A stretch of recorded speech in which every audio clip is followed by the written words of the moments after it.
Hello students, कैसे हैं आप सभी लोग। आई होप आप सब बहुत अच्छे होंगे, बहुत अच्छे से पढ़ाई कर रहे होंगे और मेरे जो वीडियो लेक्चर्स हैं उनसे भी आपको बहुत हेल्प मिल रही होगी फॉर योर एग्जामिनेशन। तो चलिए फिर हम आज का वीडियो लेक्चर स्टार्ट करते हैं। मैं हूं Pooja Singh and welcome back to my channel accounting master class and this is the 24th lecture on the subject financial management. And इस टाइम हम लोग पढ़ रहे हैं कॉस्ट ऑफ कैपिटल और इस पे ये मेरा चौथा लेक्चर है। 3 लेक्चर मैं ऑलरेडी अपलोड कर चुकी हूँ इस टॉपिक पर, कॉस्ट ऑफ कैपिटल पर।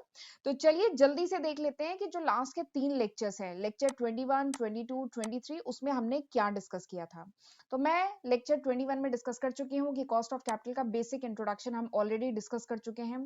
कॉस्ट ऑफ कैपिटल क्या होता है, project and firm cost of capital क्या है, कॉस्ट ऑफ कैपिटल का क्या सिग्निफिकेंस है, risk return relationship, overall and specific cost of capital, weighted average cost of capital. तो ये सारे ही टॉपिक हमने लेक्चर नंबर 21 में डिटेल में डिस्कस किए हैं।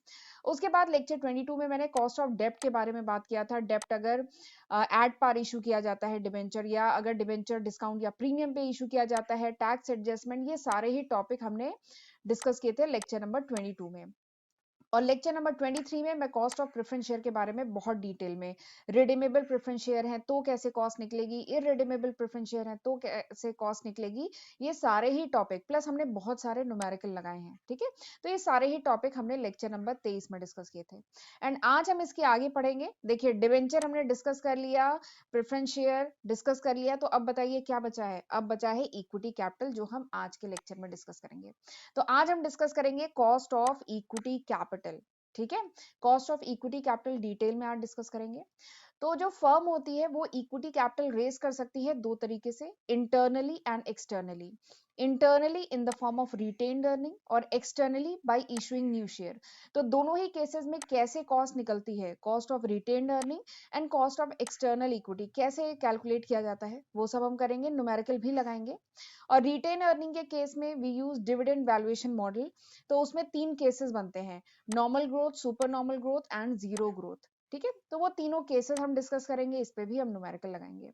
तो ये सारे ही टॉपिक आज के लेक्चर में हम डिटेल में डिस्कस करने वाले हैं। राइट और मेरा एक सजेशन है कि पिछला जो अगर लेक्चर 21, 22, 23 आपका मिस हो गया है तो वो भी जरूर देख लीजिएगा, क्योंकि उसमें मैंने बेसिक डिस्कस किया है कि कॉस्ट ऑफ कैपिटल एक्चुअली में होता क्या है, क्या सिग्निफिकेंस है। ठीक है, तो वो भी जरूर देख लीजिएगा इस लेक्चर के बाद। चलिए फिर बिना टाइम वेस्ट किए जल्दी से हम आज का लेक्चर स्टार्ट करते हैं। Cost of equity capital. ठीक, कॉस्ट ऑफ इक्विटी कैपिटल। तो सबसे पहले कॉस्ट ऑफ कैपिटल तो मैं बता चुकी हूँ, cost of capital is the required rate of return. देखिए जो इन्वेस्टर्स हैं, ठीक है, ये अगर फर्म है, इसमें इन्वेस्टर्स ने पैसा दिया है, चाहे डिवेंचर परचेज किया है, चाहे प्रेफरेंस शेयर परचेज किए हैं, चाहे इक्विटी शेयर परचेज किए हैं, जो इन्वेस्टर्स हैं उन्होंने फर्म को पैसा दिया है, कैपिटल दिया है। तो उस कैपिटल के बदले में वो रिस्क ले रहे हैं ना, उन्होंने कैपिटल दिया है फर्म को तो वो रिस्क ले रहे हैं, तो इस रिस्क के बदले में जो भी required of rate they are expecting, ये जो इन्वेस्टर्स हैं जो भी रेट ऑफ रिटर्न वो एक्सपेक्ट कर रहे हैं ना, उसी को कहते हैं कॉस्ट ऑफ कैपिटल। ठीक है, वो क्या है, फर्म की कॉस्ट ऑफ कैपिटल। ठीक, तो कॉस्ट ऑफ कैपिटल तो वैसे मैं बता चुकी हूँ, मैंने सोचा एक बार फिर से आपको रिमाइंड करा देती हूँ। आज हम पढ़ेंगे कॉस्ट ऑफ इक्विटी कैपिटल। तो जैसा मैंने बताया था, फर्म इक्विटी कैपिटल जो रेज करती है वो दो तरीके से रेज कर सकती है, इंटरनली एंड एक्सटर्नली। इंटरनली मतलब रिटेन्ड अर्निंग, ठीक है, एंड एक्सटर्नली मतलब बाय इशूइंग न्यू शेयर। ठीक है, इंटरनली रिटेन्ड अर्निंग का क्या मतलब है, देखिए फर्म को जो भी प्रॉफिट होता है, ठीक है, फर्म को जो भी प्रॉफिट होता है, फर्म उस प्रॉफिट को अपने शेयर होल्डर्स के साथ शेयर करती है इन the form of dividend, dividend के फॉर्म में शेयर करती है। बट सपोज करिए फर्म डिविडेंड नहीं डिस्ट्रीब्यूट करती है, वो उस प्रॉफिट को रिटेन करती है, अपने पास रखती है, ठीक है, और उस पैसे को फर्म अपनी ग्रोथ के लिए यूज करती है। तो वो क्या हुआ, वो हिस्सा तो एक्चुअली शेयर होल्डर का ही है ना। ठीक है, वो जो रिटेन कर लिया है फर्म ने, जो डिविडेंड नहीं दिया रिटेन कर लिया अपने पास, तो वो एक तरीके से शेयर होल्डर का ही तो डिविडेंड है, जिसे शेयर होल्डर फॉरगो कर रहे हैं, मतलब उसे कॉम्प्रोमाइज कर रहे हैं। ठीक है, तो ये क्या है, रिटेन अर्निंग। तो ये भी एक सोर्स ऑफ इक्विटी कैपिटल है फर्म के लिए। ठीक है, तो फर्म जो है फंड रेज कर सकती है इंटरनली, डिविडेंड न डिस्ट्रीब्यूट करके, उस डिविडेंड को रिटेन करके, पहला तरीका ये है। दूसरा क्या है, bye issuing new share, new share issue करके। ठीक है, दोनों ही वेज हैं। तो दोनों ही तरीके में जो कॉस्ट ऑफ कैपिटल, फर्म को जो कॉस्ट ऑफ कैपिटल पड़ती है वो हम कैलकुलेट करेंगे। ठीक है, और दोनों ही तरीके में, चाहे इंटरनली हो चाहे एक्सटर्नली हो, शेयर होल्डर क्या करते हैं, फंड प्रोवाइड करते हैं फर्म को to finance their capital expenditure. Firm अपने कैपिटल एक्सपेंडिचर को मीट कर सके, फाइनेंस कर सके, इसके लिए शेयर होल्डर इन दो तरीके से फर्म को फंड प्रोवाइड करते हैं। ठीक है, और एक और चीज है, जो इक्विटी शेयर होल्डर के अगर पॉइंट ऑफ व्यू से बात करें, तो जो रिक्वायर्ड रेट ऑफ रिटर्न है दिस विल बी सेम, ये सेम होगा, भले ही वो जो इन्वेस्टर्स हैं वो फर्म को फंड प्रोवाइड करे bye purchasing new share purchase करके फंड प्रोवाइड करे, या फिर डिविडेंड को फॉरगो करके, जो डिविडेंड को मिलने वाला था उसको वो फॉरगो करके फंड प्रोवाइड करे। दोनों ही केसेस में जो इक्विटी शेयर होल्डर है उनके लिए rate of return will be same. ठीक है, लेकिन अगर फर्म के पॉइंट ऑफ व्यू से बात करें, कंपनी के पॉइंट ऑफ व्यू से बात करें, तो जो कॉस्ट ऑफ कैपिटल है ना, that is different. Retained earning के केस में जो कॉस्ट ऑफ कैपिटल है, या कंपनी जो इक्विटी शेयर इशू करती है उस केस में जो कॉस्ट ऑफ कैपिटल है, अगर हम फर्म के पॉइंट ऑफ व्यू से बात करें तो दैट वुड बी डिफरेंट, वो डिफरेंट होगा। क्यों डिफरेंट होगा, अब सवाल ये आता है कि क्यों डिफरेंट होगा, तो इसके दो कारण हैं, दो कारण है जिसकी वजह से डिफरेंट होगा। पहला, देखिए जब भी कोई कंपनी न्यू शेयर इशू करती है तो वो हमेशा एट इशू करती है at a price lower than current market price, यानी इस समय मार्केट में जो भी उस शेयर की प्राइस चल रही है उससे कम प्राइस पे शेयर इशू करती है। ठीक है, तभी तो इन्वेस्टर खरीदेंगे उस शेयर को, वरना सेकेंडरी मार्केट से नहीं खरीद लेंगे। सेकेंडरी मार्केट मतलब एनएससी बीएससी स्टॉक एक्सचेंज से नहीं खरीद लेंगे। तो जब भी फर्म को फंड रेज करना होता है, एडिशनल फंड रेज करना होता है, तो जो न्यू शेयर इशू करती है ना, वो कम रेट पे इशू करती है as compare to market price. Market में अगर पी नॉट अगर 100 रुपए पे शेयर चल रहा है, तो अगर फर्म न्यू इशू कर रही है शेयर को, ठीक है, तो वो 95 रुपए पे इशू करेगी, वो हमेशा कम रेट पे इशू करती है। ठीक है, और ये पहला कारण है। दूसरा कारण क्या है, देयर ऑलवेज इनकर सम फ्लोटेशन कॉस्ट, यानी जब भी कंपनी कोई नया शेयर इशू करती है, ठीक है, तो उसमें कुछ आईपीओ का खर्चा भी तो होता है। आईपीओ मतलब इनिशियल पब्लिक ऑफर, जब भी इनिशियल पब्लिक ऑफर, जब भी कोई शेयर पहली बार इशू करती है, तो कुछ फ्लोटेशन कॉस्ट, कुछ खर्चा भी तो होता है। लीगल फीस होती है, रजिस्ट्रेशन का खर्चा होता है, अंडर राइटर की फी होती है, प्लस एडवर्टाइजमेंट का खर्चा होता है। ठीक है, लोगों को बताना तो पड़ेगा ना कि कंपनी शेयर इशू कर रही है, तो एडवर्टाइजमेंट पे खर्चा करती है, तो वो सब क्या होता है, फ्लोटेशन कॉस्ट। तो ये दो मेजर खर्चे हैं। ठीक है, जिसके कारण जो कंपनी है उसको कॉस्ट ऑफ एक्सटर्नल इक्विटी कह लीजिए ज्यादा पड़ता है as compare to cost of internal equity. यानी कंपनी जब फ्रेश इशू करती है शेयर को, ठीक है, कंपनी जब शेयर इशू करके फंड रेज करती है, वो उसको ज्यादा कॉस्ट करता है as compare to retained earning, यानी इंटरनल इक्विटी के केस में एक्सटर्नल इक्विटी कॉस्टली होती है। दो कारण ये हैं, क्योंकि फ्लोटेशन कॉस्ट इनकर होती है, और दूसरा नए शेयर हमेशा सस्ते रेट पे इशू किए जाते हैं as compare to current market price. ठीक है, चलिए आगे बढ़ते हैं। अब ये जो हमने पढ़ लिया, कॉस्ट ऑफ डेब्ट पढ़ लिया। कॉस्ट ऑफ डेब्ट, अगर आपने मेरा पिछला वीडियो देखा होगा, तो हमने कॉस्ट ऑफ डेब्ट पढ़ लिया बहुत आसानी से, बहुत इजी कॉन्सेप्ट है, समझ में आ गया होगा। कॉस्ट ऑफ प्रेफरेंस शेयर पढ़ लिया, ठीक है, वो भी एक इजी कॉन्सेप्ट है, आसानी से समझ में आ गया होगा। कॉस्ट ऑफ इक्विटी अभी मैं पढ़ाऊंगी, वो भी बहुत आसानी से समझ में आ जाएगा, बहुत इजी कॉन्सेप्ट है, कोई बहुत टेक्निकल फॉर्मूले नहीं है, बहुत आसानी से ये भी समझ में आ जाएगा। लेकिन कॉस्ट ऑफ डेब्ट और कॉस्ट ऑफ प्रेफरेंस शेयर के कंपेयर में ना, इसमें आपको थोड़ा सा ध्यान देने की जरूरत है। ठीक है, तो ये थोड़ा सा डिफिकल्ट होता है कैलकुलेट करना। ठीक है, बट इसका कारण क्या है, इसका कारण है, दो कारण है। देखिए यहाँ पे हम यूज करेंगे dividend valuation model. Cost of equity capital calculate करने के लिए we use dividend valuation model हम यूज करेंगे। और डिविडेंड वैल्यूएशन मॉडल में आपको जो एक्सपेक्टेड डिविडेंड है ना, उसको एस्टिमेट करना होता है। ठीक है, वैसे ये सब काम आपको नहीं करने हैं, आपको तो एग्जाम मतलब एग्जाम में अभी, या कॉम्पिटेटिव एग्जाम या जो भी एग्जाम आप दे रहे होंगे ग्रेजुएशन या मास्टर्स में, उसमें तो सिंपली आपको सब दिया रहेगा, डिविडेंड नेक्स्ट ईयर का डिविडेंड, या डीआईवी जीरो फर्स्ट ईयर का डिविडेंड, या आगे के ईयर का डिविडेंड। यहाँ पे तो क्वेश्चन सारे जो ये रिक्वायरमेंट है वो सब दी रहेगी, तो ये आपके पॉइंट ऑफ व्यू से डिफिकल्ट नहीं है। ठीक है, एक फाइनेंशियल मैनेजर के पॉइंट ऑफ व्यू से डिफिकल्ट है। अगर जो कंपनी का फाइनेंशियल मैनेजर है वो अगर कॉस्ट ऑफ इक्विटी कैपिटल उसे अपनी फर्म का कैलकुलेट करना है ना, तो उसके पॉइंट ऑफ व्यू से cost of equity capital calculate करना थोड़ा सा मतलब डिफिकल्ट टास्क है as compare to cost of डेब्ट and cost of preference share. दो कारण है इसके। ठीक है।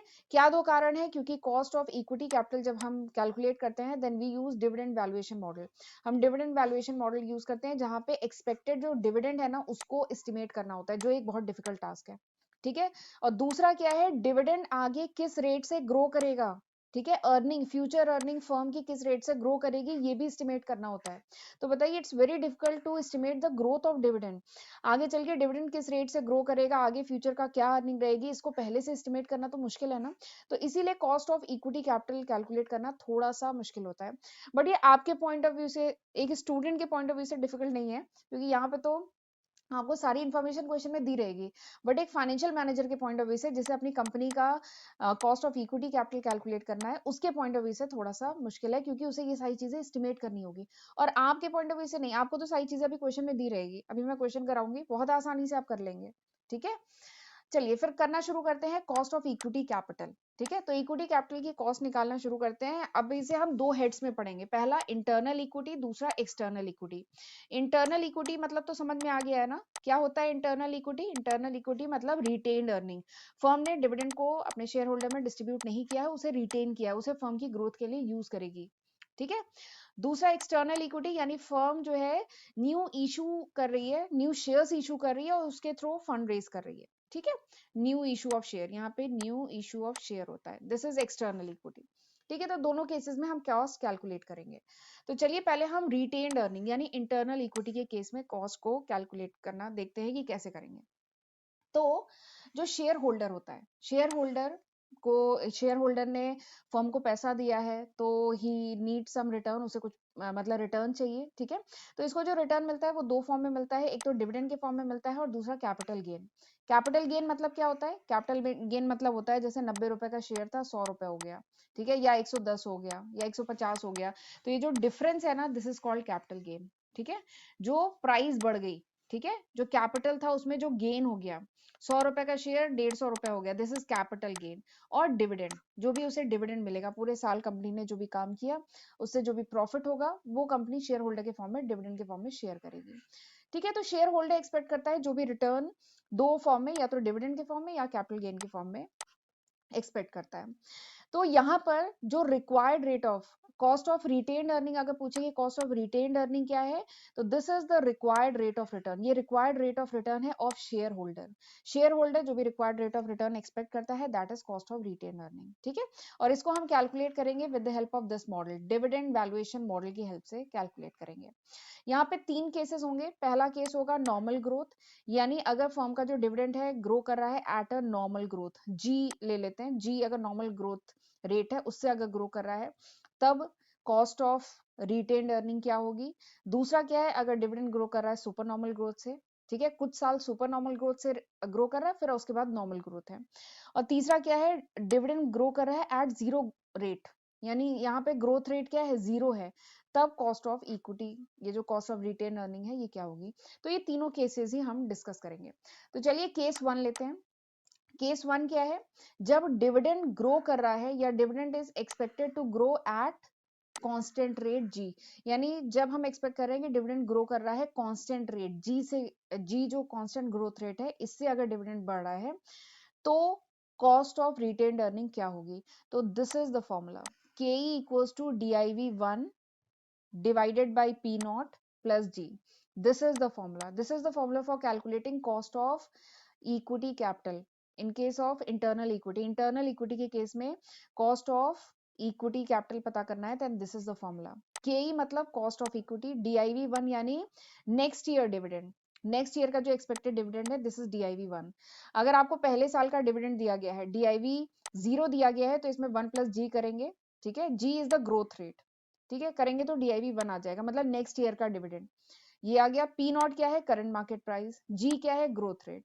तो ये इन्फॉर्मेशन दी है, पुट करिए, you will get cost of equity capital. ठीक है, और ये रिटेन्ड अर्निंग के केस में, इंटरनल इक्विटी के केस में है।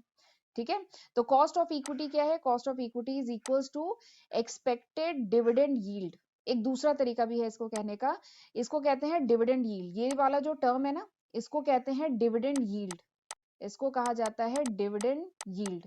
ठीक है, तो dividend yield plus capital gain rate. जो कॉस्ट ऑफ इक्विटी है ये क्या है, dividend yield plus capital gain rate का जो सम है, this is the cost of equity. ठीक, और यहाँ पे सारे टर्म तो समझ में आ गए हैं। पी नॉट क्या है? Current market price. तो ये सिंपल सा फॉर्मूला यूज किया जाता है for calculating cost of equity. ठीक है, अब इसके कुछ एजम्पशंस भी हैं। ठीक है, कभी कभार आपको थ्योरी में जब ये क्वेश्चन आता है तो आपको एजम्पशन भी लिखने पड़ेंगे। हर मॉडल के कुछ एजम्पशन होते हैं, अगर थ्योरीज दी जाती हैं तो उसके भी कुछ एजम्पशन होते हैं। तो यहाँ पे ये जो डिविडेंड वैल्यूएशन मॉडल है, इसके भी कुछ एजम्पशन है, पता होना चाहिए। थ्योरी में क्वेश्चन आया तो ये लिखना होगा। सबसे पहला एजम्पशन क्या है कि market price of ordinary share, ये जो ऑर्डिनरी शेयर है, कंपनी का जो शेयर है, ठीक है, उसकी जो मार्केट प्राइस है P naught, this is the function of expected dividend. पहला पॉइंट, पहला एजम्पशन। दूसरा क्या है? डीआईवी वन इज पॉजिटिव, ये जो डीआईवी वन है ये पॉजिटिव है, निगेटिव नहीं है। तीसरा एजम्पशन कि जो डिविडेंड ग्रो कर रहा है at a constant rate G, this is equals to ROE multiplied by B.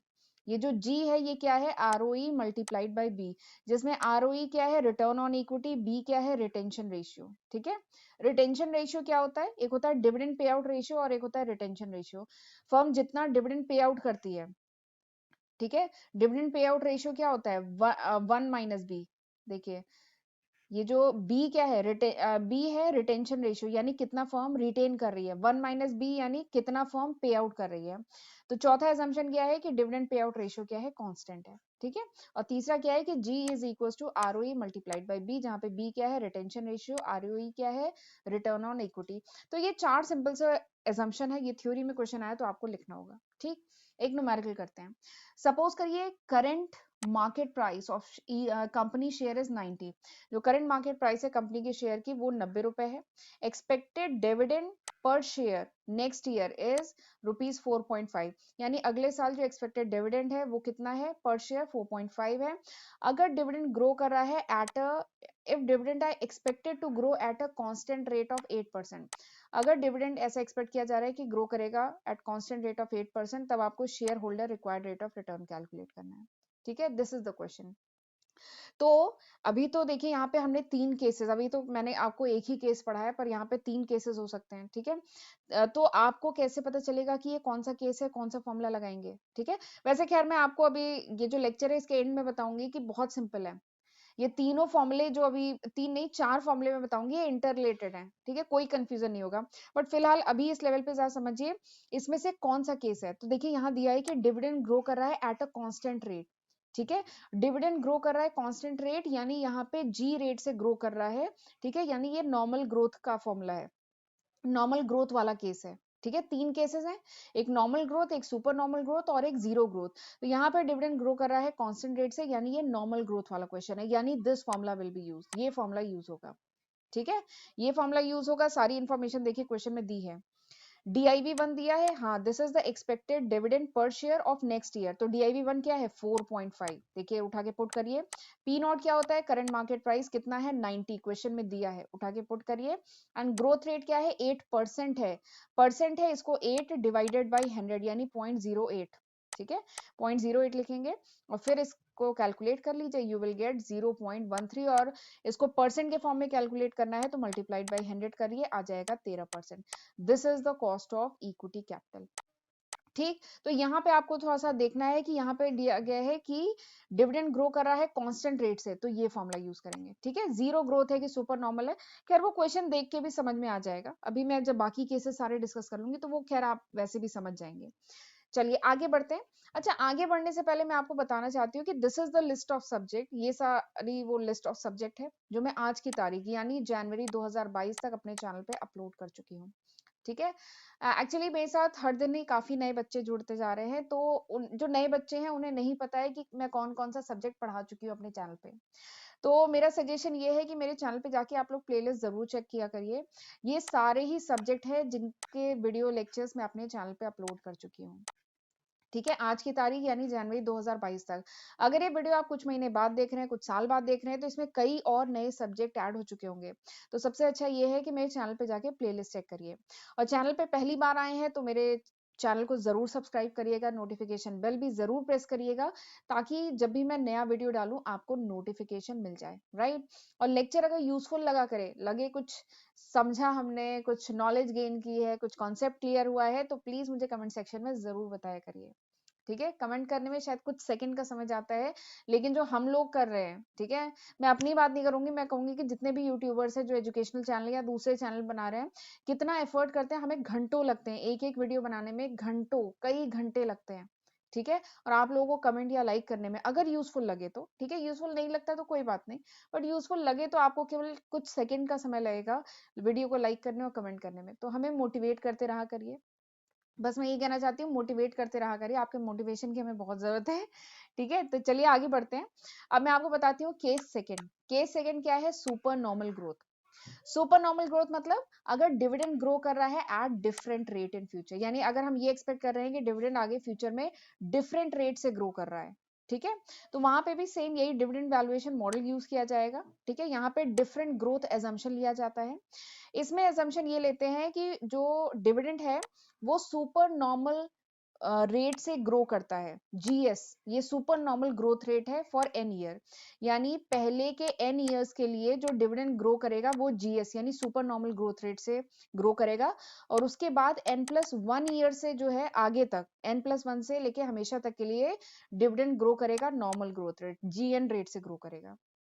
ठीक है, सुपर नॉर्मल जो ग्रोथ रेट की जो सेकंड केस है, इसमें हम एज्यूम करते हैं कि डिविडेंड पहले के एन ईयर तक जीएस यानी सुपर नॉर्मल ग्रोथ रेट से ग्रो करेगा, और उसके बाद एन प्लस वन ईयर से डिविडेंड ग्रो करेगा at a normal growth rate, GN rate से ग्रो करेगा। ठीक है, तो उस केस में cost of equity is determined by this formula. तो उस केस में कॉस्ट ऑफ इक्विटी जो कैलकुलेट करते हैं वो इस फॉर्मूले से हम करते हैं।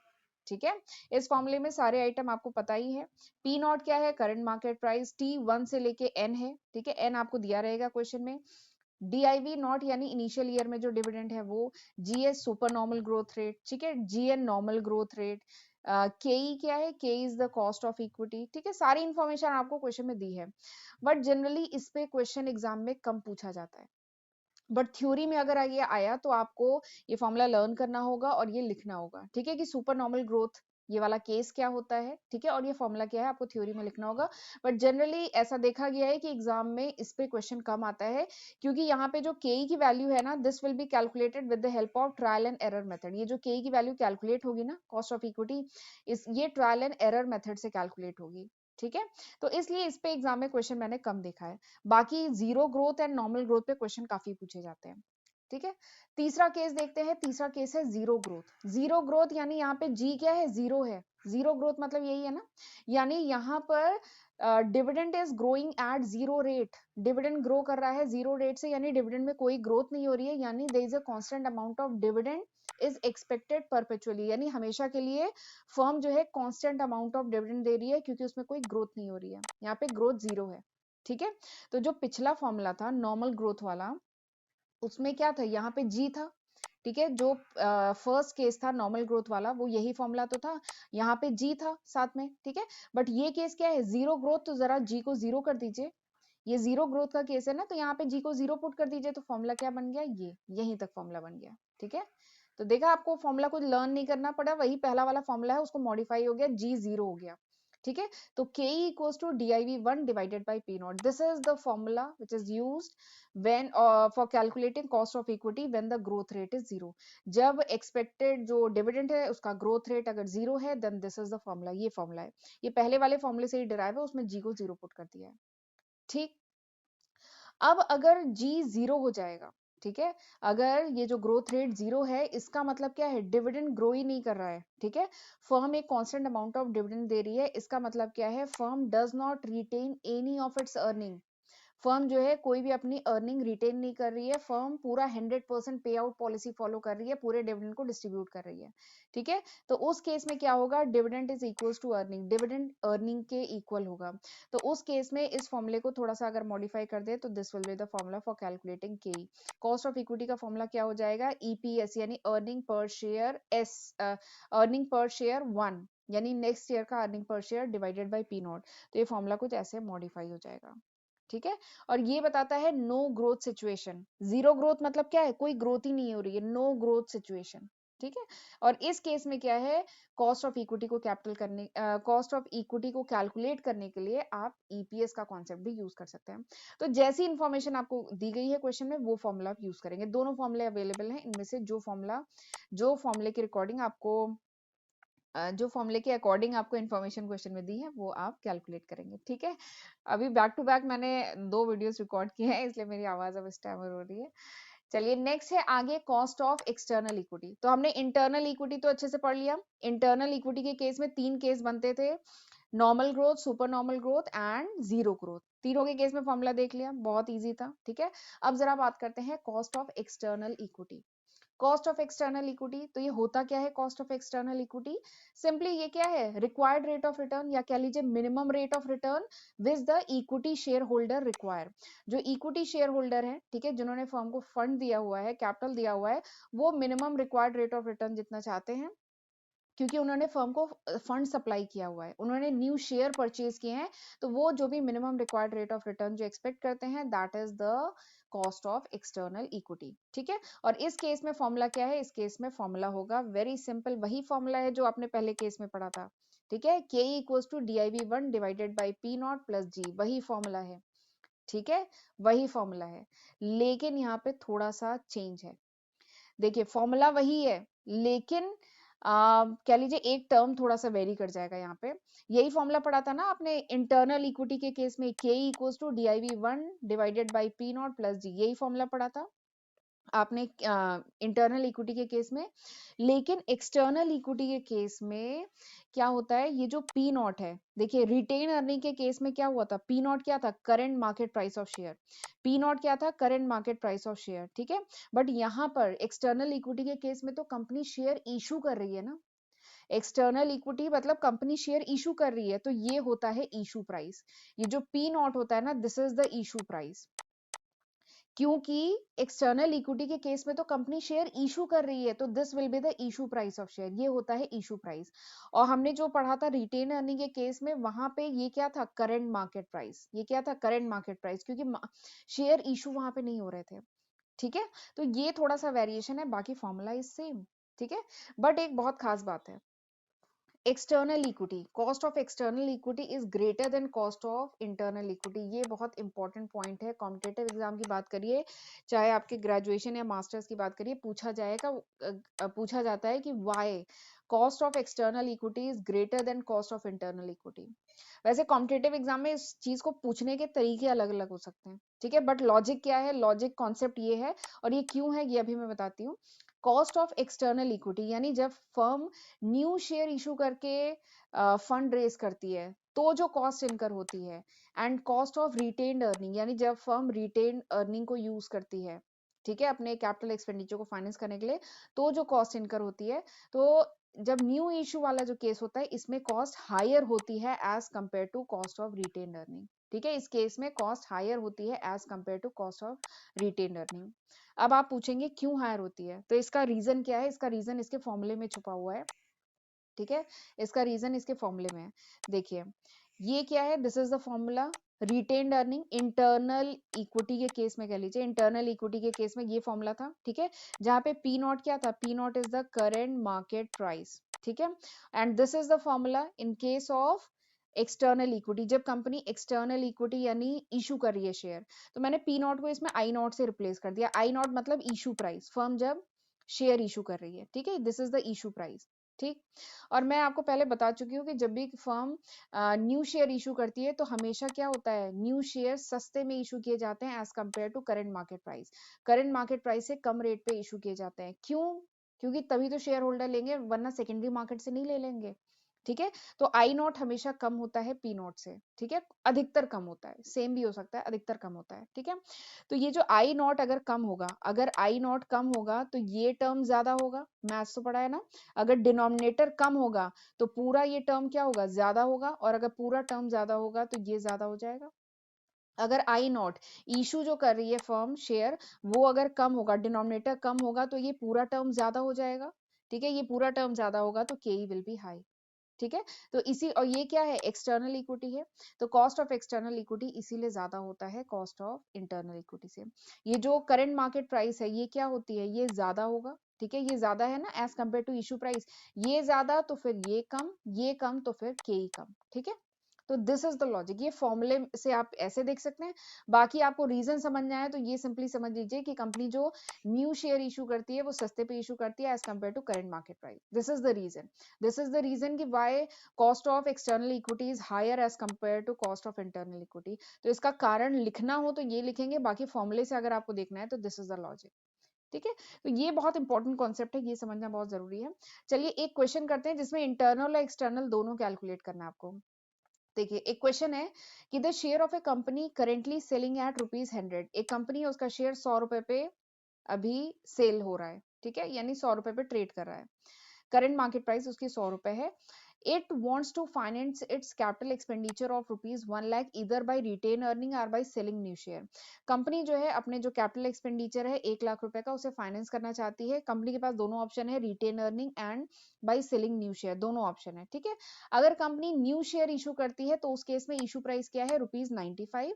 और डिविडेंड पर शेयर जो नेक्स्ट ईयर एक्सपेक्टेड है DIV1 वो कितना है 4.75। ठीक है, और ऐसा एक्सपेक्ट किया जा रहा है कि डिविडेंड ग्रो करेगा 6% के रेट से।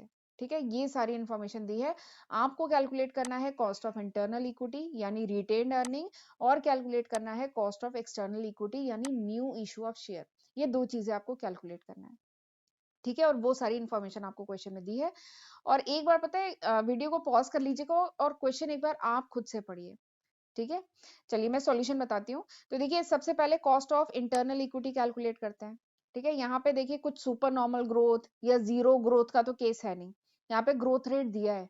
ठीक है, अगर हम इंटरनल इक्विटी की बात करें तो 3 केसेस पढ़ाए थे ना, zero growth, super normal growth and normal growth. तो ना तो सुपर नॉर्मल ग्रोथ है ना जीरो ग्रोथ है, यहाँ पे नॉर्मल ग्रोथ है। तो नॉर्मल ग्रोथ का फॉर्मूला क्या था, दिस वाज द फॉर्मूला, ये था फॉर्मूला नॉर्मल ग्रोथ का। ठीक है, तो सारी इंफॉर्मेशन तो आपको क्वेश्चन में दी है। DIV1 क्या है, नेक्स्ट ईयर का डिविडेंड 4.75। और करंट मार्केट प्राइस क्या है, करंट सेलिंग प्राइस शेयर की क्या है 100 रुपए, वो पुट किया। ग्रोथ रेट क्या है 6% यानी 0.06। 6% को जरा नंबर में टर्म कन्वर्ट करिए, डिवाइड करिए 100 से 0.06, सारे टर्म पुट करिए, कैलकुलेट करिए, यू विल गेट 10.75%। तो ये क्या आ गया, कॉस्ट ऑफ इंटरनल इक्विटी। ठीक है, कॉस्ट ऑफ इंटरनल इक्विटी आ गया। फिर cost of external equity calculate करना है। ठीक है, तो मैंने बताया था ना, P not will be replace by I not. ये क्या है, इशू प्राइस, आई नॉट से रिप्लेस हो जाएगा ना पी नॉट, तो this is I not, issue price. तो सारे टर्म दिए हैं। DIV1 क्या है 4.75, कितने पे शेयर इशू किया जाएगा 95 पे, ग्रोथ रेट क्या है 6% यानी 0.06। ठीक है, सारे टर्म पुट किया और कैलकुलेट किया, यू विल गेट 11%। ये क्या है, कॉस्ट ऑफ एक्सटर्नल इक्विटी। ठीक, निकल आया। अब एक लॉजिक अभी पिछले उसमें स्लाइड में बताया था मैंने कि कॉस्ट ऑफ एक्सटर्नल इक्विटी ज्यादा होता है as compare to cost of, ये जो कॉस्ट ऑफ एक्सटर्नल इक्विटी होता है ये ज्यादा होता है as compare to cost of internal equity. इसके कंपेयर में ज्यादा होता है। क्यों ज्यादा होता है वो लॉजिक भी देखिए यहाँ पे, क्योंकि ये जो इशू प्राइस होती है ना, this is less. Issue price देखिए बाकी सारे टर्म सेम है लेकिन इशू प्राइस कम होती है। जब फर्म मार्केट से फंड रेज करती है तो वहां पे जो शेयर इशू किए जाते हैं उसकी प्राइस कम होती है as compare to the current market price. तो इसलिए आप देखेंगे कॉस्ट ऑफ एक्सटर्नल इक्विटी क्या होता है, ज्यादा होता है as compare to cost of internal equity. इस लॉजिक को बहुत ध्यान से समझ के रखिएगा, इस पे बहुत क्वेश्चन पूछे जाते हैं। ठीक है, तो चलिए अब लास्ट में जरा हम रिवाइज कर लेते हैं। तो हमने पढ़ा कॉस्ट ऑफ इक्विटी कैपिटल, दो हेड्स में पढ़ा, क्योंकि फर्म इक्विटी कैपिटल के थ्रू दो तरीके से, retained earning and external equity, दो तरीके से फंड रेज कर सकती है। तो हमने दोनों ही तरीके में पढ़ा, cost of retained earning and cost of external equity, दोनों केसेस में पढ़ा। रिटेन अर्निंग के केस में 3 केसेस होते हैं। Case 1 normal growth, normal growth के केस में फॉर्मूला क्या है, DIV1 divided by P not plus G. Super normal growth दूसरा केस क्या है, सुपर नॉर्मल ग्रोथ, इसमें ये फॉर्मूला यूज होता है। आपको ये फॉर्मूला लर्न करना पड़ेगा थ्योरी में लिखने के लिए अगर सवाल आया तो, बाकी इस पे न्यूमेरिकल बहुत कम मैंने देखा है एग्जाम में। ठीक है, case 3 zero growth, zero growth करना है तो इसी वाले फॉर्मूले में जी को जीरो पुट कर दो, आ जाएगा जीरो ग्रोथ। ठीक है, ये पहला फॉर्मूला, और इसी में DIV1 को रिप्लेस कर दो EPS से, ये हो गया दूसरा फॉर्मूला। जीरो ग्रोथ का केस हो गया। Cost of external equity, external equity में भी सेम फॉर्मूला यूज होता है, बस यहाँ पे जो पी नॉट है ना, इसको आपको बहुत सारी बुकों में ये पी नॉट ही मिलेगा, लेकिन this is actually I not. I not क्या है, इशू प्राइस, ये क्या है, issue price, issue price of share. ठीक है, तो ये सिंपल सा है कॉस्ट ऑफ इक्विटी कैपिटल। ठीक, तो चलिए, this was all about today's lecture. ये था पूरे आज का लेक्चर का कंटेंट। आई होप आपको अच्छे से समझ में आया होगा। अगले लेक्चर में हम लोग पढ़ेंगे weighted average cost of capital. ये जो हम सारी मेहनत कर रहे हैं ना, ये एक्चुअली हम लोग weighted average cost of capital निकालने के लिए कर रहे हैं। देखिए, weighted average cost of capital के लिए आपको कॉस्ट ऑफ इक्विटी चाहिए, कॉस्ट ऑफ डेब्ट चाहिए, कॉस्ट ऑफ प्रेफरेंस शेयर चाहिए। तो बस हमने अलग अलग निकाल लिया। मैं आपको cost of capital, cost of डेब्ट पढ़ा चुकी हूँ, कॉस्ट ऑफ प्रेफरेंस शेयर पढ़ा चुकी हूँ, कॉस्ट ऑफ इक्विटी पढ़ा चुकी हूँ, पढ़ा दिया मैंने, ठीक है। तो अब हम इन तीनों को यूज करके कैलकुलेट करेंगे फर्म का weighted average cost of capital, जो मैं अगले टर्म पे कराऊंगी, 2-3 न्यूमेरिकल कराऊंगी, ठीक है। तो चलिए फिर मिलते हैं अगले लेक्चर में, तब तक अपना ध्यान रखिएगा। God bless you.